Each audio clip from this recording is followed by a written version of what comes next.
बघतोय महिलांची लक्षणीय सहभाग आहे, काय वाटतं याच्यावर सगळ्या जनमानसाच्या मनात परिवर्तन करायचं ठरलेलं आहे. त्यामुळे जनमानसाच्या लोकांनी मतदारांना सर्वसामान्य उमेदवार पाहिजे म्हणजे एक मत माझ्यासाठी एक राखीव ठेवत आहे. ते मत मला माझ्या भगिनी आहेत ते एक मला ओवाळणी म्हणून एक मत मला ते भगिनी अशा घेणार.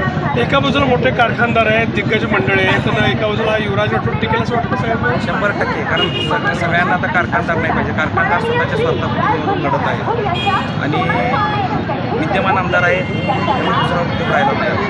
रिटायरमेंटचं वयसुद्धा 58 असतं तरी प्रोफेसर लोकांचं 60 असलं तरी त्यांचे 65 वय आहे. त्यामुळे आता त्यांनी संधी जनतेने ठेवलं त्यांना रिटायरमेंट करतात. तुम्ही मध्यंतरी बोलताना पदाधिकारी सांगितलं की दक्षिणेच्या जनतेला परिवर्तन पाहिजे, नेमकं काय भावना येते? परिवर्तन पाहिजे म्हणजे जनतेच्या मनातही सर्वसामान्य आपला घरचा हक्काचा उमेदवार असं म्हणजे कायम 24/7 त्यांना अवेलेबल होणार आहे.